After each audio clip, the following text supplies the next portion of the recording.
calories and protein. Focus on those before anything else, right? I'm talking about your total intake per day. Getting in shape can be scary. So many questions, so many things to learn. But that's where we come in. The Fitness Fundamental Podcast. The only podcast here to take the fear out of fitness. With your host, Dom Jackson. What's up, fitness freaks? This is Dom Jackson. You're tuned into the Fitness Fundamentals Podcast. The only podcast here to take the fear out of fitness. Now, I'm here with Hamaad today, online fitness coach and creator and founder of the IQphysique. Hamaad, how you feeling today, man?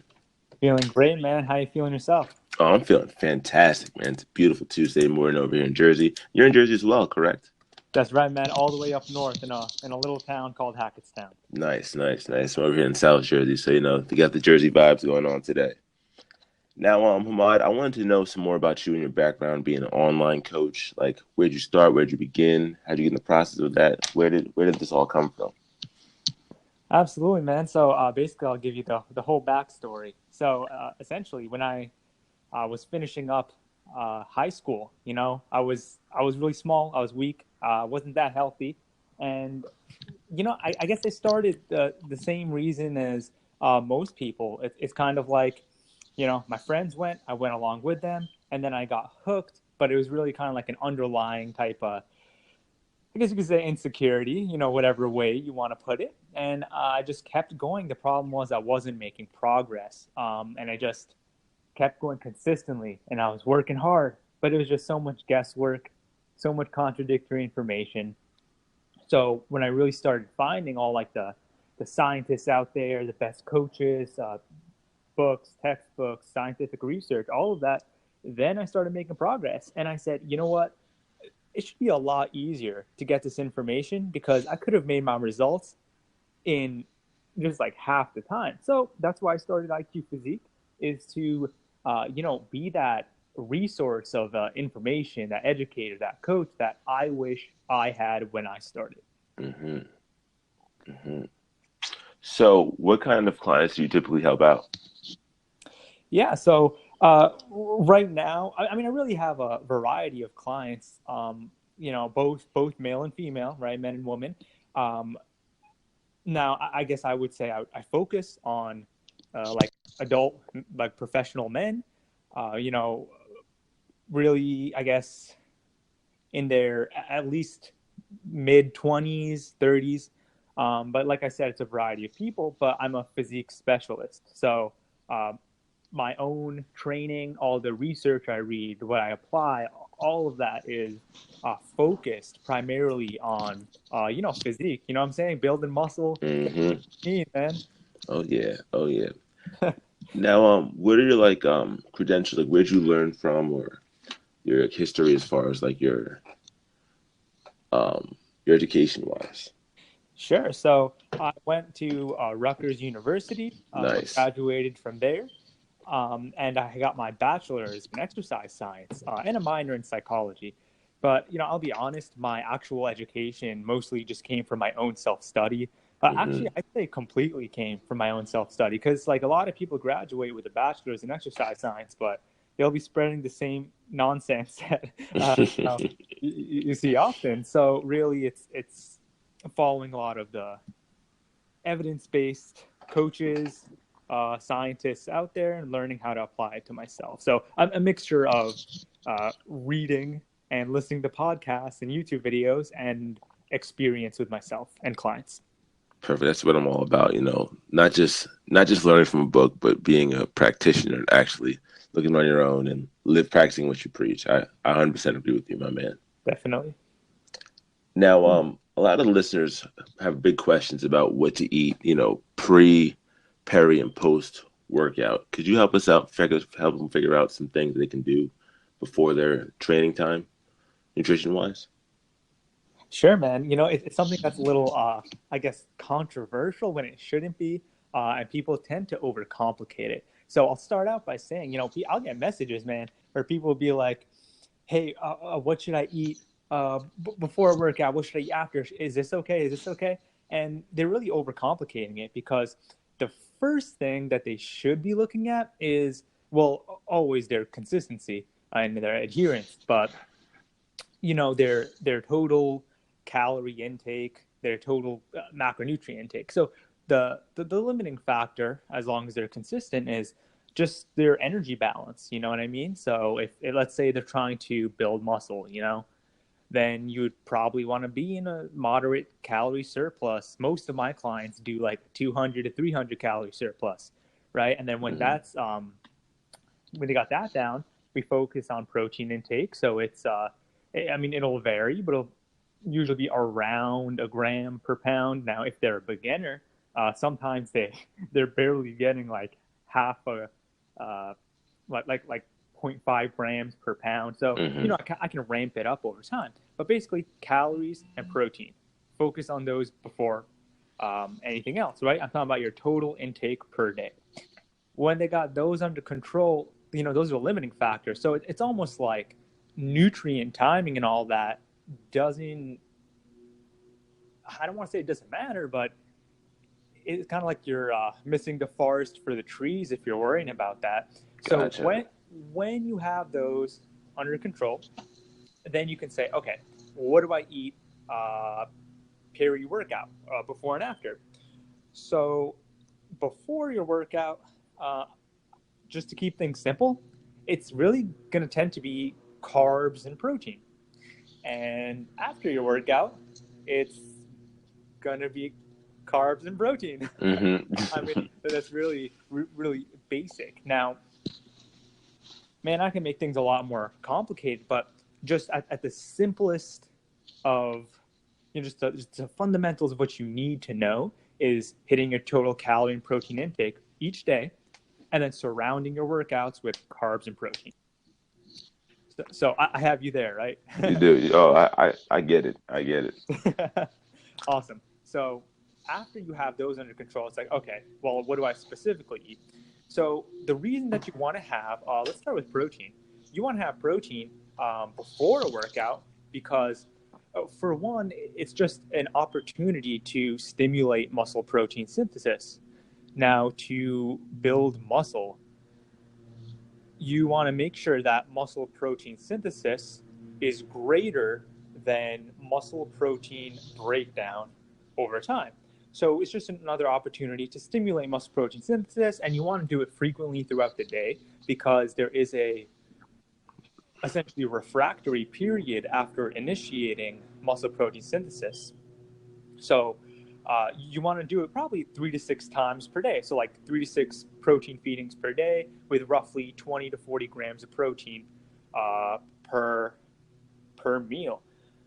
So you stimulate muscle protein synthesis. Also, you are inhibiting muscle protein breakdown because, when you work out, man, you're not really building muscle or, you're just like shedding off all the fat. It may be in an acute sense, but really what's happening is when you work out, your body's breaking down. You're catabolic, bro. So that's why you want to prevent that muscle protein breakdown, right? And that'll help you build muscle. Now, after your workout, dude, that's where all the bros go crazy with the whole anabolic window type of stuff. So yeah, you want to have protein after your workout as well. Now, the question is, does it have to be immediately? Does it have to be, like I finish my workout and I run to the locker room and I go in the locker room, like I chug protein? Because, if it's 31 minutes, dude, my whole workout was for nothing, right? Yeah. So we have to remember that if you have protein before your workout, digestion and absorption and assimilation of those nutrients in your tissues, that takes time, man. It takes time. So what's a pre-workout meal can often be, in a sense, intra-workout and post-workout meal as well. So we have to consider that. And that's why you don't have to have protein and carb immediately after. Now, I'm not saying it's going to harm you, but it's not necessary. Like, you know what I do? I finish my workout, I drive home, and then I have a meal, So now we know that, yeah, you should have protein before and after a workout, and that should probably be from a high quality source. So it doesn't have to be immediate, like I said. But the next question, okay, but isn't it beneficial to have that protein from a fast digesting source? Well, besides the fact that the pre-workout meal is already still, being absorbed and all that, man, it's also that people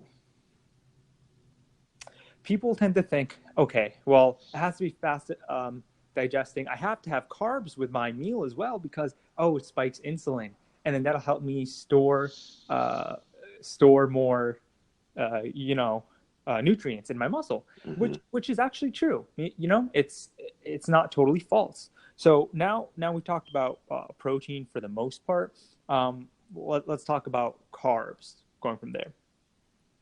So, well, first of all, carbs pre-workout, man. You want carbs because it's important for just filling up your glycogen and providing that substrate to oxidize. Oh, yeah. You're getting that energy, man. It increases your performance. It's simple as that. Post-workout is this is where it comes back to that. Does it have to be fast digesting? Well, again, no, because your pre-workout meal is still digesting and absorbing. But also because remember, insulin, right? It's that hormone that is anti-catabolic, so like it inhibits your body breaking down, basically, and it also promotes storage of nutrients. The thing is, carbs aren't the only thing that causes secretion of insulin. Funny enough, protein does as well. Protein is actually, in few cases, even more insulinogenic than carbohydrates. Really? Yeah. So let me give you an obvious example. Whey protein.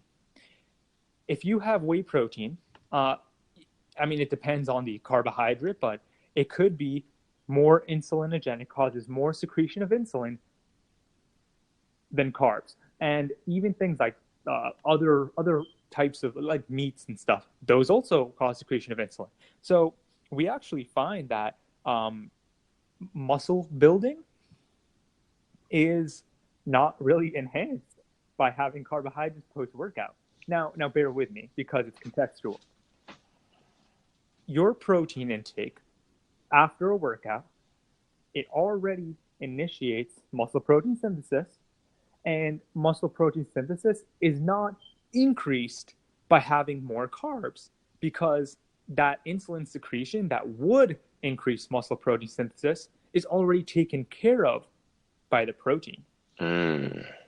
So, carbohydrates, they're less important. And then people can say, oh, but, you have to refill your glycogen or whatever, your body will break down. Well, two things. One is that strength training in moderate quantities will only deplete your glycogen very slightly, honestly, because it's just not enough. It's not enough work. It's not enough time. You know what I mean? You might deplete your glycogen by like in one study. It was, I think, a moderate volume workout, like it was like 5 to 9 sets or something like that, which is like for a muscle group, that's like a pretty like decent amount. Yeah. Ooh, it only depleted glycogen, I think, 36 to 39%. So basically, if you just have enough, again, comes back to the total calories and macros. If you have enough total carbs throughout the day, it's going to refill that glycogen regardless, So the second thing is that's already taken care of in terms of glycogen, right? Your stored carbohydrate. The second thing to consider is the randomized controlled trials, basically comparing two groups, one has just protein, one has protein and carbs, or the carbohydrate group didn't really, they just tend to not experience more muscle growth, So it's so funny how people overcomplicate things, Dom.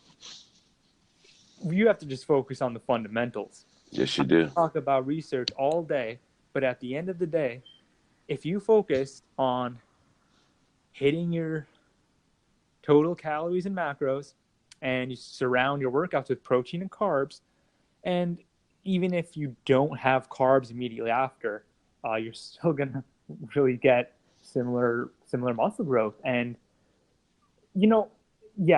workouts they're gonna cause breakdown in your body, so you do want to refuel. I'm just rambling on. So do I have you so far? No, I 100%, I 100% understand what you're saying. Okay, That I wanted to make sure you're not falling asleep on me. oh, never, never, never. Basically, what you're saying is that the pre and post workout aren't really as they don't make such, people don't need to make as big of a deal as they are about them because as long as you're hitting your consistent protein and carb goals for the day, as long as you're eating, as long as you eat some kind of protein after your workout, the amount that you eat throughout the day should hit your quota for you. So you're not worried too much about you shouldn't worry too much about the anabolic window if you're doing the basics for the day already, because your body already will have the nutrients that it needs for the actual workout. And the benefit of having the carbs post workout may not be as big of a deal as people make it seem, because the studies have shown that there isn't as much benefit into it because like an average strength training routine doesn't burn as much glycogen as people think it does. Is that in a nutshell what you just said? Man, that's the gist of it. But now we gotta think about caveats. We gotta think about context, right? Mm-hmm. These studies, not all of them, but many of them are done with untrained lifters, right? Mm. Because like scientists will recruit um, participants from like their university, so they'll just be like people from the school. It's kind of like who you can get. Yeah. So because of that, it seems like, yeah, the fundamentals are most important. But at the same time, what if you're more trained? What if you've been training for years? Isn't that nutrient timing more important? And the answer is yes, it is. I've been lifting for I think it's been five consistent years. Mm-hmm. I did a little bit before that, but it wasn't very consistent. So we actually see that the more trained you are, the more important nutrient timing actually becomes. So, because of that, a good recommendation is to basically keep a 5 hour window. What that means is between your pre workout and post workout meal to keep a maximum of 5 hours. So let's say you have your pre workout meal, and an hour later you work out, and your workout takes um, 2 hours. I'm just giving an example. Mm-hmm. Let's say you were driving and stuff like that. So that's 3 hours so far. Now, as long as you get your post workout meal within 2 hours, you're good to go, right? It's a 5 hour window between pre and post workout meals. Now, that's just a convenient way of thinking about it, but it really does simplify things.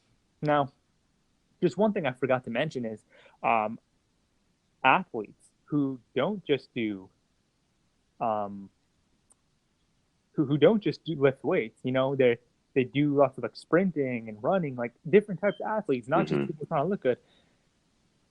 That's where nutrient timing also becomes more important. Why? Because there are people who use up more of their glycogen, right? So it's going to Definitely. be more important to refill that. Not only that, but they might have double sessions in a day. So they need to refuel and recover, both in terms of, protein as well as like carbs to refill the glycogen before that second workout. So that's where, having like a fast digesting post workout meal would actually become more important. That's Mm. something like whey protein, and a fast digesting carb source is important because we actually see that if you don't refill or refuel after a workout, that's when your muscles are most susceptible to taking in nutrients. It's when you eat carbs to secrete insulin, and also when you after a workout, because there's something called GLUT4 receptors. They translocate. They basically uh, make it more like permeable for nutrients to enter the muscle. So Mm-hmm. if you don't have that post-workout meal, then it's going to take longer to refill all those nutrients. And for athletes who are sprinting all over the place and really deplete glycogen, then yeah, that post-workout meal is more important. So basically what I'm trying to say is, yes, there are caveats, but just like, if you just focus, like, let me tell you what I have. I have normal food before and after. Before, I'm going to have like a couple eggs and egg whites and oatmeal, like 3/4 a cup. Like, that's it. That's my carbs and my protein. After the meal, I'm going to have a normal meal. It'd be like potatoes and like chicken breast and some veggies, you know? So really, I just keep it simple. Like, it's just another meal. Like, there are people who argue like, oh, what about fat and fiber and all that? Won't it slow down? That's true. It will slow your gastric emptying rate. So it'll slow down digestion, and you might not want that. So sometimes avoiding fat and fiber peri-workout is cool, but it's like, man, there are studies with participants eating, not just whey protein or egg whites, but actual eggs post-workout. Eggs have more fat, but we actually saw a greater muscle protein synthesis with those who ate eggs. Really? So what that tells us, So what that tells us is, wow, fat didn't really inhibit muscle protein synthesis, even though it slowed down digestion and absorption. So what that tells us is there's something in eggs. I'm not saying they're magic. There's something in that helps increase muscle protein synthesis more than egg whites. Wow, I did not know that. Yeah, that with the same amount of protein. So it's an interesting phenomenon, but again, don't miss the forest for the trees, you know? Or don't go for the, you know the saying. I know what you mean. I know what you mean. Don't shoot for the small stuff when you're missing out on the big picture. Yeah, that's what I mean. You said it better than me. So does that all make sense? That all makes tons of sense. I think they'll find a lot of value in that. Now, Hamaad, I know you're a busy dude, but one thing we do on this podcast that we do is called the question of the day. So you get to ask the listeners a question about anything that you want. So it can be anything you want. It could be something more scientific, anything, or it could be something more funny. Any question you want to ask the listeners that you want to find some more information on. So what's your question of the day? Give some time to think about this. Man, it's a tough question. One thing that I ask my own followers, and I see interesting answers, is what they struggle with most in their fitness journey. That could be training, could be nutrition, could be consistency, or they can just be more general and say like guesswork and stuff like that. Because I tend to see different things that people say, so that would be an interesting question. All right, I like that. So what do you struggle with most in your fitness journey? Yeah, what do you struggle with most? Awesome. Now, Hamaad, thank you so much for coming on the show today. How do they find you? How do they reach you? Yeah, so I'm on most social media platforms, but the ones I'm most, I frequent the most are, well, first of all, my website is IQphysique.com. And then my Instagram handle is IQphysique96. And my YouTube is IQphysique. I'm also on Facebook and Twitter, but it's kind of like, I'm honestly not that active there. But those will basically, everything is like IQphysique or IQphysique96. So it's not too tough to find me. Awesome. Well, guys, give them a listen, give them a follow, give them a like or two. Hamaad, thank you so much for being on the show. And thanks for listening, guys. Take care. Thanks a lot, Tom.